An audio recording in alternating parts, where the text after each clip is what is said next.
हम धन्यवाद करते हैं अपने आसमान के खुदा का कि उसने ये खूबसूरत लम्हा मुझे और आपको दिया कि हम एक साथ आज यहाँ पर जमा हैं और अपने आसमान के खुदा की परस्तिश कर रहे हैं। और ये एक बेहद अच्छी बात है कि मेरा खुदा जिसकी मैं इबादत करता हूँ वो मुझसे प्यार करता है। आपका परमेश्वर जिसकी आप आराधना करते हैं, आपको मालूम होना चाहिए कि वो आपसे बहुत प्यार करता है। हालेलुया। और ये उसकी मोहब्बत है कि मैं और आप आज तक जीवित हैं और यहाँ जिंदों की धरती पर जिंदा मौजूद हैं। कितने हैं जो आज के समय में नहीं देख पाए, बट थैंक्स टू गॉड कि उसने मुझे और आपको ये मौका दिया कि हम आज यहाँ मौजूद होकर अपने परमेश्वर की सिताइश कर सके। बहुत थोड़े समय में हम खुदा के कलाम से बरकत की बात को हासिल करेंगे जो मेरी और आपकी जिंदगी के लिए बहुत इंपॉर्टेंट है, क्योंकि परमेश्वर चाहता है कि हम इन बातों को समझें। हमारी जिंदगी के लिए क्या चीज महत्वपूर्ण है। कई बार हम लोग उन बातों पे ज्यादा फोकस करना शुरू कर देते हैं जो है बट महत्वपूर्ण नहीं है। हमारी लाइफ में बहुत सी चीजें होती है, सभी इंपॉर्टेंट है, लेकिन किसी की प्रायोरिटीज ज्यादा होती है और किसी की प्रायोरिटीज कम होती है। हमें ये वाली बात सेलेक्ट करनी है कि कौन सी चीज को हम पहले नंबर पे रखें और कौन सी चीज को हम 5वें नंबर पे रखें और कौन सी चीज को हम 10वें नंबर पे रखें। और इसी में समझदारी गिनी जाती है, लेकिन ये ज्ञान आसमान का खुदा देता है, पवित्र आत्मा के द्वारा हमारे पास आता है, जिसमें हमें मालूम होता है कि कौन सी चीज हमारे लिए जरूरी है। देखिए वचन में लिखा है इबादत करने के लिए भी वो व्यक्ति खुदा के घर में जाया करता था, लेकिन वो कभी खुदा के घर के अंदर नहीं गया। वहां तक पहुंचता था लेकिन अंदर नहीं जाता था, क्योंकि उसे ये लगता था कि मेरे लिए महत्वपूर्ण इबादत करने से ज्यादा सोना और चांदी हासिल करना है। कई बार हमारे लिए भी ये वाली बात होती है, हम जाते तो हैं खुदा के घर तक, लेकिन कभी कभी हम में से बहुत से लोग इस बात को कैलकुलेट कर लेते हैं कि हमारे लिए इंपॉर्टेंट मोस्ट इंपॉर्टेंट थिंग क्या है, प्रायोरिटी किस चीज की है जो उस व्यक्ति ने करी। और यही कारण रहा कि 40 साल तक वो व्यक्ति खुदा के घर तक जाता तो था, लेकिन कभी अंदर जाकर वो इबादत का मजा नहीं ले पाया। आज भी बहुत से लोग हैं दुनिया के अंदर जो खुदा के पास जाते तो हैं, लेकिन अंदर आकर मजा नहीं ले पा रहे, वो चीजों का स्वाद नहीं चख पा रहे जो खुदा के घर के अंदर प्राप्त होती है। रीजन यह है कि वो लोग कभी कभी उन चीजों को ज्यादा प्रायोरिटी देने लगते हैं जो शायद 5वें या 8वें नंबर पर है। जैसे वो व्यक्ति कर रहा था, आप समझ गए होंगे मैं किसकी बात कर रहा हूं। मैं उस व्यक्ति की बात कर रहा हूं जो सुंदर फाटक पे बैठता था। यरूशलेम के मंदिर का सुंदर फाटक वो पिछले 40 साल से वहीं तक जा रहा है, लेकिन कभी अंदर नहीं जा पा रहा, क्योंकि वो सिर्फ इस बात पे फोकस कर रहा था, सोना और चांदी। लेकिन एक दिन उनकी मुलाकात पतरस और यूहन्ना से हुई, तो लिखा है पतरस और यूहन्ना ने फोकस चेंज करा है और कहने लगे अब तू हमारी तरफ दे और उस चीज को प्रायोरिटी मान जो तेरे लिए जरूरी है। और जानते हैं क्या है वो? प्रभु यीशु मसीह का नाम। और जैसे ही वाला नाम उसकी लाइफ में आया, उसने अपना फोकस चेंज करा, प्रायोरिटी उसने अपनी सेट करी। वचन में लिखा है वो उसी पल उठ के खड़ा हो गया। आज बहुत से लोग चंगे क्यों नहीं हो रहे? आज बहुतों की परेशानी और बीमारियां क्यों नहीं जा रही? आज बहुतों के घरों में से दिक्कतें क्यों नहीं जा रही? जिंदगी में से प्रॉब्लम्स क्यों नहीं सॉल्व हो रही? बावजूद इसके कि वो बहुत प्रार्थनाएं करते हैं, बावजूद इसके कि वो बहुत चर्च जाते हैं, वो सारा दिन बाइबल पढ़ते रहते हैं। हाँ, ये सब चीजें अच्छी हैं, लेकिन इसके ऊपर भी बहुत सी चीजें हैं जो करना जरूरी है। और कई बार हम उन बातों पे प्रायोरिटी सेट नहीं कर पाते हैं। आइए खुदा के कलाम के एक हिस्से में चलें। जब अभी अध्याय पढ़ाया जा रहा था तो उसमें मेरे को अच्छी लगी वो वाली बात, और मैं समझ गया कि हाँ खुदा आप इस वाली बात को आज चाहते हैं कि हम सीखें, हम जाने। देखिए क्या लिखा है समुपदेशक उसका 11वां अध्याय और उसकी 8वीं आयत पे अगर हम गौर करें तो वहां कुछ यूं खुदा का खादिम सुलेमान राजा कलीसिया को, अपने लोगों को इस वाली बात से बरकत दे रहा है। पढ़े क्या लिखा है? यदि मनुष्य अगर इंसान बहुत वर्ष जीवित रहे, अगर इसका मतलब बहुत से लोग नहीं रह पाते जीवित, लेकिन खुदा कह रहा है अगर इंसान बहुत साल जीवित रहे, if you want to live internal life, अगर आप लंबी उम्र जीना चाहते हैं, और सुनिए क्या लिखा है, अगर इंसान बहुत साल जिए तो उन सबों में आनंदित रहे। तो उसके लिए जरूरी केवल लंबी उम्र नहीं है। लंबी उम्र नॉट अ बिग थिंग। लंबी उम्र इंसान हासिल कर सकता है, लेकिन बरकत लंबी उम्र नहीं, बरकत लंबी उम्र के हर एक दिन में आनंदित रहना है। हालेलुया। ये है लंबी उम्र का मजा। खाली ऐसी लंबी उम्र का क्या फायदा कि उसमें हम खुश ना रह पाए।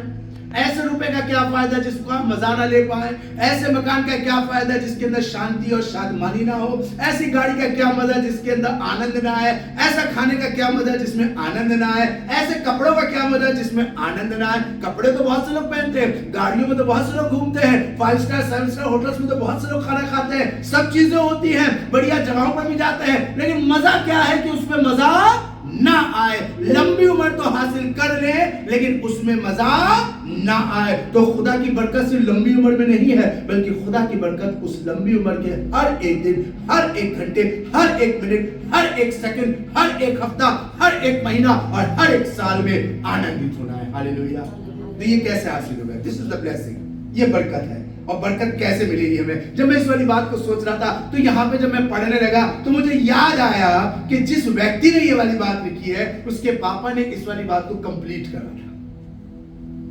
जब सुलेमान ये वाली बात कह रहा है तो दाऊद राजा ने इस वाली बात को बहुत खूबसूरती से और उम्दा तरीके से इस वाली बात को लिख कर दिया। और जब मैं उनकी बात को पढ़ रहा था तो मुझे लग रहा था ये हमारी क्रिश्चियन लाइफ की सबसे फाउंडेशन स्टडी है। क्योंकि अभी ना तो यहां चर्च जाने की बात हो रही है, ना अभी यहां पे टाइप देने की बात हो रही है, ना यहाँ पे इंस्ट्रूमेंट्स बजाने की बात हो रही है, और ना यहाँ पे गीत बनाने की और गीत गाने की बात हो रही है। यहाँ कोई बात नहीं। कई बार हम लोग जब आते हैं खुदा के घर के अंदर तो सबसे पहला कूदी मार के 5वीं क्लास में दाखिला लेने की कोशिश करते हैं, हम कूदी मार के 8वीं क्लास में दाखिला लेने की कोशिश करते हैं। हम सब ने पढ़े हैं और अपने बच्चों को भी पढ़ाते हैं। तो इससे पहले कि हम अपने बच्चों को आगे पढ़ाएं, सबसे पहले कहाँ लेकर जाते हैं? सबसे पहले कहाँ लेके जाते हैं? प्ले स्कूल में, है ना? प्ले स्कूल में क्यों? वहां पे ताकि बच्चा बैठना सीखे। ज्यादा लंबा नहीं होता, 1.5-2 घंटे का होता है बस। वो 1.5-2 घंटे वो बच्चों का माइंड सेट कर देते हैं कि तुम्हें घर से निकलकर बाहर यहाँ ये एरिया है, ये पढ़ने का है, यहाँ तुम्हें पढ़ना, ये तुम्हारे फ्रेंड्स हैं, वहां सिखाया जाता है। अभी वहां कुछ नहीं बता रहे, वहां पे अभी A for Apple, B for boy कुछ नहीं सिखाया जा रहा, सिर्फ बैठाया जाता है, खेलने को दिया जाता है, सीखो। फिर उसके बाद नर्सरी आती है, फिर उसके बाद KG आती है, फिर LKG, UKG, first, second, third, fourth, फिर उसके बाद हल्के हल्के आगे बढ़ते चले जाते हैं। हमारी क्रिश्चियन लाइफ की प्ले स्कूल की स्टडी आज बहुत से क्रिश्चियंस नहीं जान पा रहे। वो सीधी कूदी मार के जाते हैं 5वीं क्लास के अंदर कि हम बजाएं, हम गाएं, हम प्रचार करें, अन्य भाषा बोले, हम दुआ करें, लेकिन खुदा कह रहा है सबसे पहले कदम प्ले स्कूल की शिक्षा, फाउंडेशन स्टडी, आरंभिक बातें हमें याद होनी चाहिए। अगर हमें वो वाली बातें याद नहीं होंगी तो हम आगे चल के 5वीं, 6वीं, 8वीं, 10वीं, 12वीं क्लास को कभी भी क्लियर नहीं कर पाएंगे।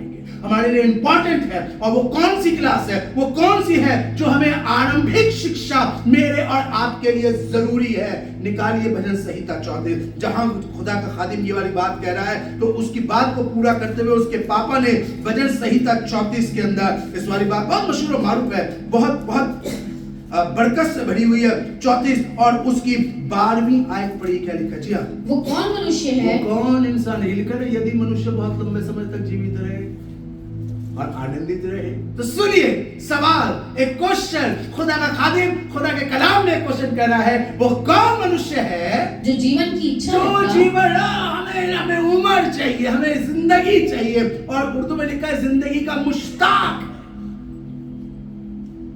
जिंदगी से जिसे प्यार है, जो जिंदगी की चाहत रखता है।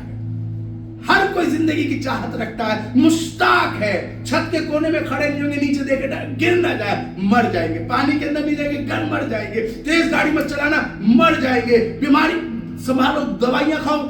हर कोई जिंदगी का मुश्ताक है। तो क्या करें इस जिंदगी के लिए, क्या करें कि हमें अच्छी जिंदगी मिले? सुनिए, तो वो कौन इंसान है जो जिंदगी का मुश्ताक है? आगे बढ़े। और दीर्घायु चाहता है, और लंबी उम्र, आगे वही वाली बात, जो लंबी उम्र चाहता है। स्वदेशक में जो हम पढ़ रहे थे 11वें अध्याय में, वही बात भजन संहिता के अंदर दाऊद राजा कह रहा है, जो लंबी उम्र चाहता है ताकि भलाई देखे। यानी कि जिंदगी की चाह रखना गलत बात नहीं है, मोहब्बत रखना, हम सब जिंदगी से मोहब्बत रखते हैं। तो सुनिए, अगर आप जिंदगी से मोहब्बत रखते हैं, अपनी लाइफ से अगर आप प्यार करते हैं, अपनी जिंदगी से आप प्यार करते हैं, उसके लिए आप बहुत एफर्ट करते हैं, लेकिन कई बार वो एफर्ट्स फेल हो जाते हैं और हमें कुछ नहीं मिलता। तो सुनिए, खुदा का कलाम उसका आंसर आज की शाम, आज के समय में मुझे और आपको दे रहा है। और लंबी उम्र, यानी ये वाला काम करने के बाद लंबी उम्र भी मिलती है और भलाई भी मिलती है। आनंदित रहे। हालेलुया।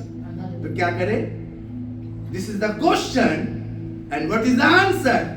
आंसर ये नहीं कि बड़े वाले चर्च के मेंबर बन जाओ, आंसर ये नहीं कि किसी बड़े पादरी के पास चले जाओ, आंसर ये नहीं कि तुम बजाना शुरू कर दो या दुआ करना शुरू कर दो, या अभी यहां कुछ नहीं कह रही बाइबल, नथिंग।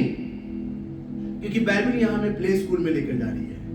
ये हमारी प्ले स्कूल की क्लास चल रही है और प्ले स्कूल के अंदर हमारा फर्स्ट कदम जो क्रिश्चियनिटी में होना चाहिए, मसीहत में होना चाहिए। जानते क्या लिखा है?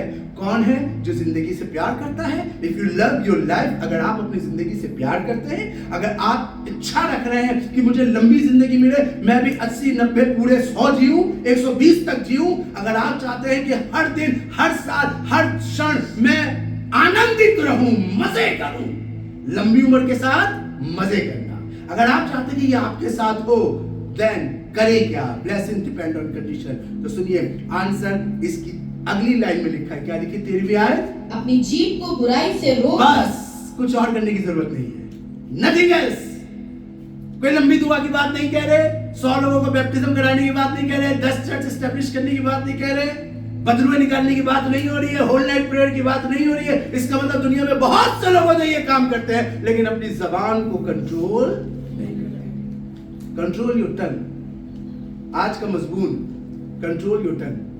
अपनी जबान की रखवाली करें। कई बार हम अपनी जबान की रखवाली नहीं करते, जो मुंह में आता है अनशर्ट उसे बकते चले जाते हैं, बिना सोचे समझे हम उसे बोलते चले जाते हैं। मैंने एक जगह पढ़ा था, फेसबुक पे भी और व्हाट्सएप पे भी, बहुत सी जगहों पे, और आपने भी पढ़ा होगा कि इंसान 4 साल की उम्र में बोलना सीख जाता है, लेकिन कैसे बोलते हैं 60 साल में भी नहीं सीखता। किससे कैसे बात करनी चाहिए नहीं सीख पाता। Very important.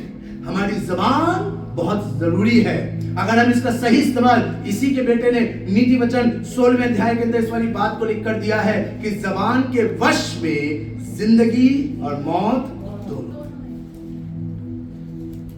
जो इसे इस्तेमाल में लाना जानता है, who know how to use, जो जानता है इसका कैसे इस्तेमाल करे। देखिए, रुपया है, रुपए का सही भी इस्तेमाल होता है, गलत भी इस्तेमाल होता है। जो सही इस्तेमाल करता है वो 1 लाख रुपए को 1 करोड़ में यूं बदल देगा 10 दिन के अंदर और महीने भर के अंदर, कहीं कहीं पे इन्वेस्ट करके। और किसी को 10 करोड़ भी दे दो तो 10 दिन के अंदर कंगाल हो जाएगा। हाउ टू यूज, आप उसे यूज कैसे कर रहे हैं। प्रॉब्लम इज दैट कि हम क्रिश्चियंस को, हम मसीहों को ये वाली बात पता ही नहीं कि हमारे लिए सबसे इंपॉर्टेंट, इससे पहले चर्च जाए, इससे पहले दुआएं करें, इससे पहले प्रार्थनाएं करें, इससे पहले भविष्यवाणियां करें, इससे पहले गीत गाएं, इससे पहले कुछ भी करें, लेकिन सबसे पहले अपनी जबान को काबू में रखें कि कोई गलत बात इससे ना निकले। कंप्लीट करिए आयत को। क्या लिखा है? अपनी जुबान को बुराई से रोक रख, बुराई से रोक रख, और अपने मुंह की चौकसी कर, और अपने लबों की निगरानी कर। Guard your lips. जब ये प्यारे प्यारे गुलाबी गुलाबी होठ जो गुलाब की पंखुड़ियों जैसे दिखते हैं, जब ये यूं हिलते हैं, तो जब इनमें से जो निकलता है ना, यीशु मसीह ने क्या कहा? जो कुछ मनुष्य के मुंह से अंदर जाता है वो उसे गुनहगार नहीं बनाता। ओके, समझ में आ गया? लेकिन दूसरी बात क्या लिखी है? जो कुछ मुंह से बाहर, जो कुछ मुंह से बाहर निकल रहा है वो बनाता है। आपको धर्मी और आपको दुष्ट, आपको अच्छा और आपको बुरा आपकी जबान बनाती है। बहुत वाइजली इसको आप यूज करिए। कई बार आपने बहुत से लोगों को देखा होगा जो कहते हैं हमारी जबान पे मत जाइए, हमारी जबान कड़वी है लेकिन दिल मीठा है। कोई करेले को निचोड़ो तो उसमें से कड़वाहट ही निकलेगी, शीरा नहीं निकलेगा। अगर आप चाहते हैं कि आपको खुदा बरकत दे, आप चाहते हैं खुदा आपका भला करे। आज बहुत से लोगों का भला क्यों नहीं हो रहा? बावजूद प्रार्थनाएं, बावजूद चर्च, बावजूद होल नाइट प्रेयर, बावजूद पास्टर विजेंद्र के पास भी जा रहे हैं, पास्टर नरूला के पास भी जा रहे हैं, जीसस कॉल को ऑफिस भी जा रहे हैं, और देवर पादरियों को घर पर बुला रहे हैं, और देवर चर्चिस में रिफॉर्म करते हैं, बड़ी बड़ी सभाओं में जाते हैं। गलत बात नहीं है, आप जाइए, आप इन्वॉल्वमेंट रखिए, आप किसी से भी जाके दुआ करा लीजिए, लेकिन आपका भला तब तक नहीं होगा जब तक आप अपनी जुबान से गलत बात कहना बंद नहीं करेंगे। कभी कभी हम किसी की बुराई कर जाते हैं, किसी की चुगली कर जाते हैं, किसी के लिए गलत बोल जाते हैं, मिसबिहेव कर जाते हैं, पलट के जवाब दे जाते हैं, अपने भाई से, अपनी बहन से, अपने पापा से, अपनी मम्मी से, अपने पादरी से। कभी कभी हम इबादत तो बहुत अच्छी करते हैं, लेकिन इबादत के बाद आप अहम चुगली करें। वो खाने की टेबल पे बैठ के, तुझे पता है सर मैं तो बहुत परेशान होगी, क्या बताऊं मेरा आदमी है। अपने आदमी की बोल रहे, अपनी औरत की बोल रहे, और कोई नहीं मिला तो पादरी साहब को पकड़ लिया। तो मिले जिसके बारे में हम बात कर सके, वरना हमारा खाना आज की चिकन बिरयानी हजम नहीं होगी। कोई तो मिले किसी के लिए, तो यहाँ खड़ो हालेलुया ओ रल्ला सकूला, और घर जाके हाँ बहन चुगली करे, तुझे पता है ये वाली बात ऐसी हुई, तुझे पता है ये वाली बात हुई, तुझे पता क्या ये? तभी तो भला नहीं हो रहा, क्योंकि हम अपनी जुबान को बदी से बाज नहीं रख रहे हैं। जो मुंह में आता है बोल देते हैं, जो मुंह में शब्द आते हैं हम उन्हें निकालना शुरू कर देते हैं। और खुदा का कलाम यही कह रहा है, लंबी उम्र चाहते हैं, आनंदित होना चाहते हैं, भलाई देखना मांगते हैं, खुदा दिखाना चाहता है, वो मुझे और आपको भलाई दिखाना मांग रहा है, वो मुझे और आपको शादमानी की जिंदगी में ले जाना मांग रहा है। लेकिन शर्त सिर्फ एक है, यहां भी कोई बात नहीं हो रही, यहाँ भी कोई बात नहीं हो रही, यहाँ भी चर्च की कोई बात नहीं हो रही, यहाँ मिनिस्ट्री की कोई बात नहीं हो रही, यहाँ पे सिंगिंग की कोई बात नहीं हो रही, प्रेज एंड वर्शिप की, म्यूजिक इंस्ट्रूमेंट्स किसी की कोई बात नहीं हो रही। यहाँ पे सिर्फ एक बात हो रही, मेरे बेटे, मेरी बेटी, मेरे भाई, मेरी बहन, अपनी जबान को रोक रख, क्योंकि जब ये चलती है तो बेलगाम घोड़े की तरह दौड़ती है। तब ये नहीं देखती कि सामने कौन खड़ा है, तब नहीं पता चलता हम सास के लिए बोल रहे, जब गुस्सा आता है, जब गुस्सा निकल रहा था, बस बोल दे, जाकर कह दे, जब तक कहेंगे नहीं हमारा नींद नहीं आएगी, पसीने आ रहे, बोल दे, कहीं से मिल जाए मौका कह दे, जब तक कहेंगे नहीं हमें चैन नहीं मिलेगा, हमें बस बोलना है। नहीं, अपनी जबान काबू में रखें। इसका सेकंड हिस्सा, क्यों खुदा का कलाम इस वाली बात को कह रहे हैं, बहुत इंपॉर्टेंट बात है ये, जो मुझे और आपको समझने की जरूरत है कि खुदा का खादिम मुझे और आपको क्यों कह रहा है ये वाली बात, कि अपनी जबान को बदी से रोक रख। यशायाह की किताब उसका 57 जब मैं इसको पढ़ रहा था, मैंने उर्दू में निकाल रखा है, क्योंकि जो उर्दू का ट्रांसलेशन है हमारे पास उसमें शायद ये वाली बात नहीं लिखी है, लेकिन मेरे पास जो उर्दू की है उसमें ये वाली बात लिखी है, यशायाह 57:19, और उसमें लिखा है, खुदावंद फरमाता है मैं लबों का फल पैदा करता हूं। क्यों कह रहा है खुदा अपने मुंह की चौकसी कर? क्यों दाऊद राजा 146 के अंदर ये वाली बात कहता है, खुदा मेरे लबों पे पहरेदार बैठा, कि कोई गलत बात मेरे मुंह से ना निकले। वाई? क्योंकि बाइबल यहां कह रही है, खुदावंद फरमाता है मैं लबों के फलों को, whatever you speak God create. Always remember, whatever you speak, God create. जो आप बोलेंगे खुदा बना देगा। जैसे कई बार आपने देखा होगा ना, ये तो पागल है, ये तो पागल है, अरे हमारा तो बच्चा पागल है, हमारी बेटी तो पागल है, हमारी लड़की तो पागल है।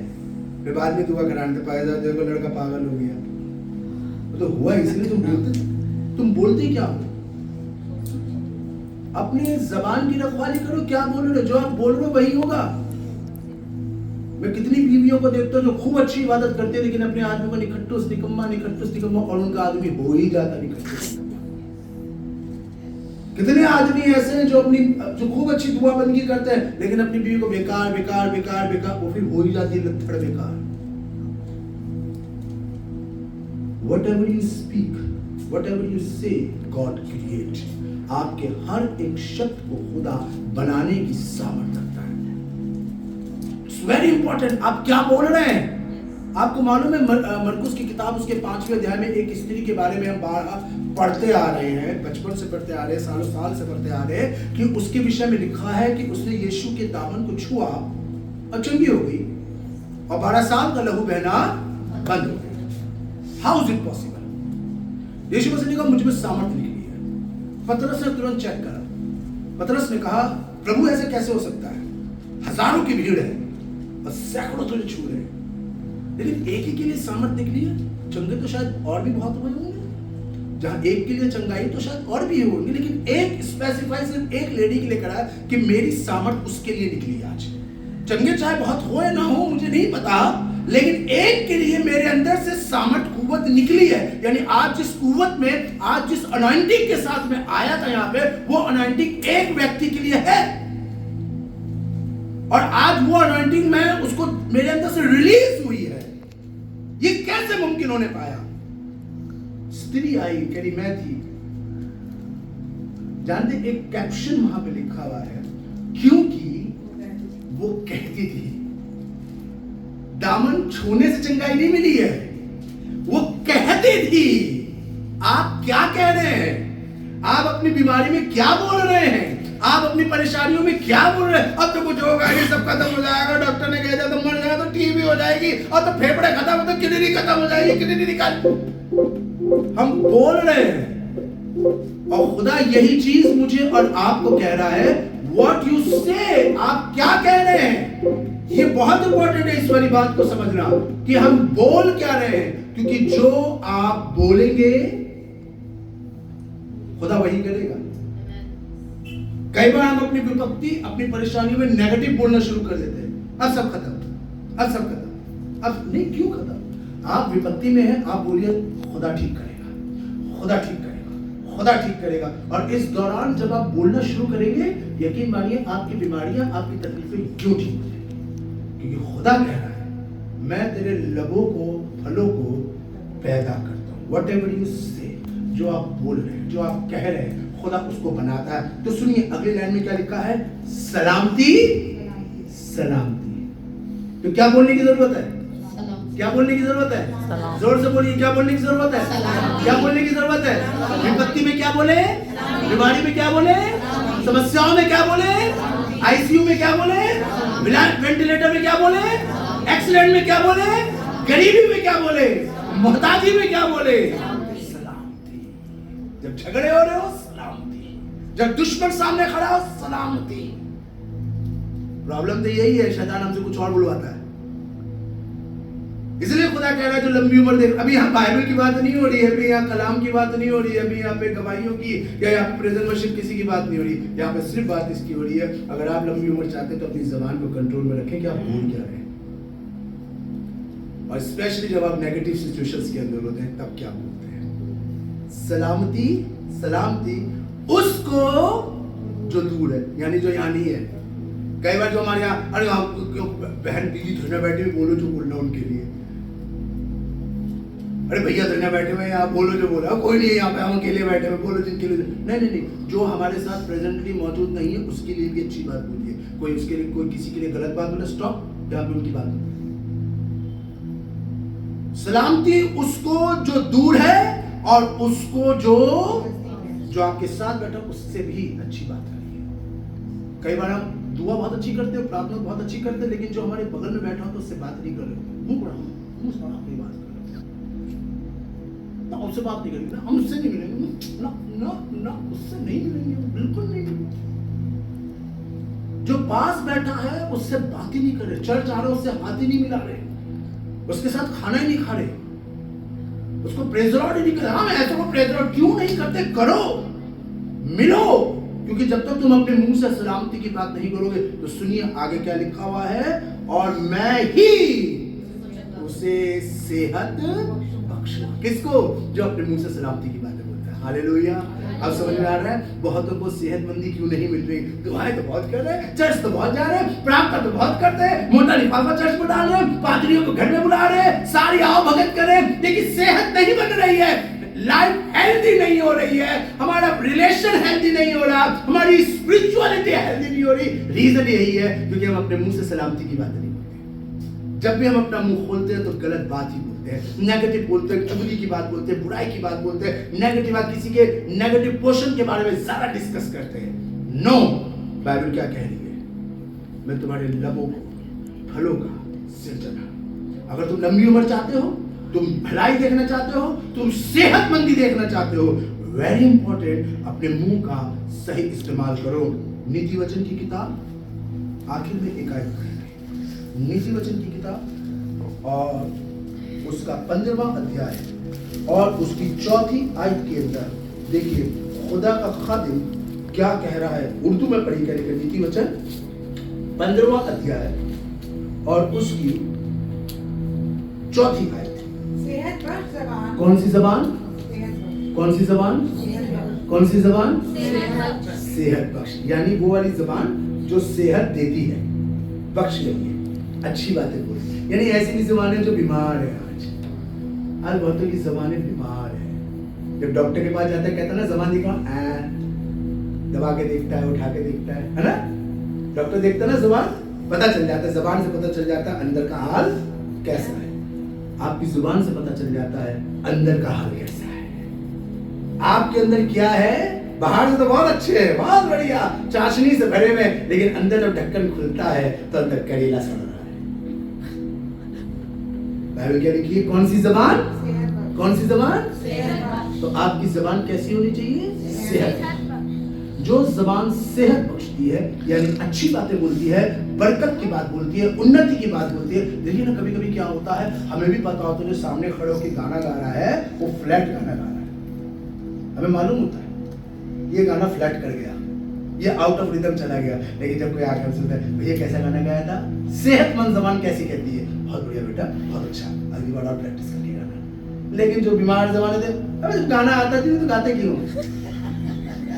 अबे माँ यार तुमने सारा प्रोग्राम खराब कर दिया, काहे के लिए बने? तो तुमसे अच्छा तो गधा रेंगता है।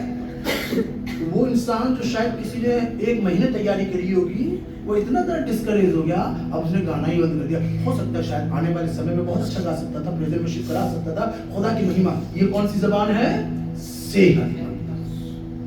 ये सेहतमंद कर रही है, सबको अच्छी सेहत दे रही है। सेहत बख्श जबान जिस इंसान की जबान सेहत बख्शती है, खुदा उस इंसान को क्या बनाता है? The tree of life। यहाँ पे ये नहीं लिखा कि जो इंसान कलाम सुनाता है वो, यहाँ ये नहीं लिखा कि जो इंसान अन्य भाषा में बात करता है वो, यहाँ पे ये नहीं लिखा कि जो इंसान बहुत अच्छा गीत बनाता है गाता है वो, बल्कि वो इंसान जिसकी जुबान सेहत। क्या आपकी जुबान सेहत बख्शती है? क्या आपकी जुबान अच्छी बात बोल रही है? क्या आपकी जुबान अच्छी बातें लोगों से कर रही है? जब कोई आता है आपके पास बैठता है, क्या आप अच्छी बातें बोल रहे हैं, बरकत की बात बोल रहे हैं, पॉजिटिव बातें बोल रहे हैं, किसी को इंकरेज करने वाली, किसी को उकसाने वाली कि नहीं तुम भी दुआ करा करो, अच्छा आओ हम बैठकर दुआ करा करेंगे, अच्छा मैं तुम्हें सिखा दूंगी, मैं तुम्हें अच्छा डोंट वरी, हम दोनों गाने की तैयारी करते हैं, हम दोनों।